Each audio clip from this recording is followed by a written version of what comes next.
Hello viewers, I am A.D., also known as the Anime Dude, and this is going to be my first introduction into my newest review series known as A.D.D. Reviews. Now, I'm going to try a vlog first instead of an actual review for simpler reasons, to get experience. So, might as well do it on a show I know very well. This show is known as Eureka 7, and for a long time I feel it was the perfect show. Now it's time to see if could be put to the test. Now, when I first watched episode 1, I have to admit, openings are very essential in the anime world. Why? Because the opening is what gets you pumped. Generally what gets you pumped.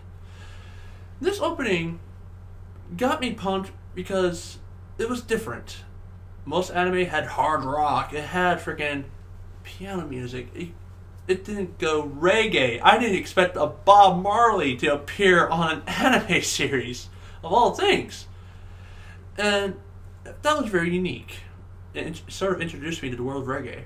In a couple of minutes after that, we get to see very interesting stuff. Robots surfing in the air. Now, the fact that Gundams has been around since eternity, this would not be the one to catch my eyes. But what did catch my eyes was the fact that these robots were surfing. Sort of like actual surfers. The artwork, my god, beautiful.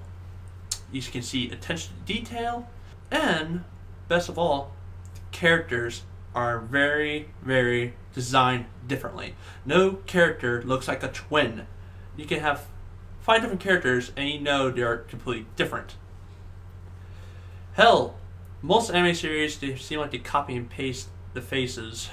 Okay, first character we meet is Holland, who is voiced by Crispin Freeman, the man who can do the lovely, manliest voices you'll ever hear. The guy who voiced Alucard, Haji, Shizuo. He also voices Zelgadis, which is kind of surprising. But looking back at this now, after having more anime series under my belt, he always seems to yell. He always seems to be having, like, he has this constipation look on his face. But I'm not gonna let that. I mean, he's badass. He just took down a machine with a trick maneuver that you can only see on a freaking skateboard. Skipping a couple forward, we need our newest character. I'm not gonna lie. He's annoying. Renton Thurston is the most annoying character you might find, because character introductions, you need a great first impression. Saying suck 7 times does not help your case. And he sounds very whiny. But progressing along, I do have to admit, looking back, 14-year-old kid definitely acts like this.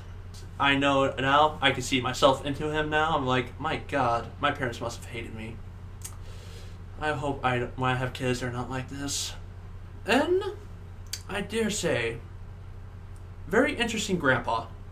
That man, the guy who voices, I don't know his name. I wish I did. He voices the third Okage. He also voices that guy. The other grandpa, Fully Cooley, the one who's like, I bet she does it like a weasel. Yeah, that guy. That man voices the most badass grandpa you can find. Seriously, he doesn't take shit. And I'm very impressed. Now, there's great character establishing moments. You've heard of these. Character establishing moment is the best impression you need to give to audience goers. This character, to meet the love interest, is very providable. Crashing into your room is probably the best way to meet your love interest. I'm not going to lie. I mean, seriously, who has that luck? I kind of wish that could happen someday. You know, it's provided it's not my room. I could be at my sibling's house. Walk out the door. All of a sudden, my love interest crashes into the room with her car. Love at first sight? Huh, interesting. I wonder why he's not concerned about the damages to the room. That being said, that's got to be the best way to introduce a love interest. Providing that the series looks like an action, I would never expect a comedy.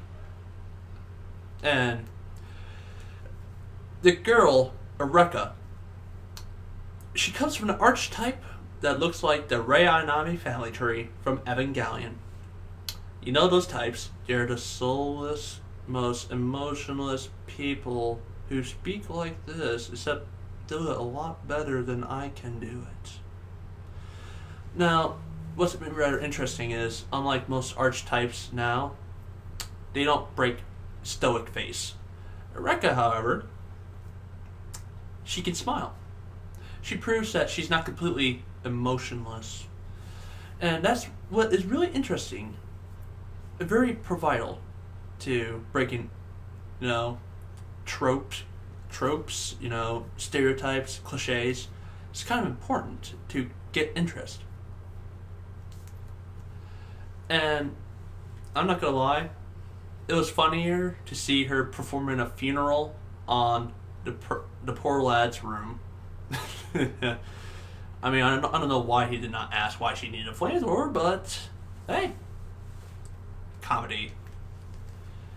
Now, to end this segment, I'm going to have to discuss the cliffhanger. Yes, the cliffhanger. I felt like it was a bit rushed, maybe. I mean, considering that most of the times you sort of draw it out in a more of an arc-like form. The dilemma is not always in the first episode. It should be presented in the second episode. This time, however, they actually managed to do this. We meet third main character. Then we meet the actual main character. Then we meet his love interest. Then we finally discovered that his role model, who is the first character, is in town. Then, wow. That all happened in one day. Oh yeah, love interest crashed into his room. Does this really happen in real life? Can this really go on in one day? I mean, I know shit can happen in one day, but damn. That's an awful lot to take in. But who am I to judge? Now, cliffhanger here. Renton has to return this MacGuffin here that Grandpa presented.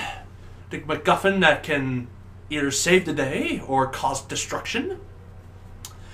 And he has to lift, which means he has to sky surf on his board.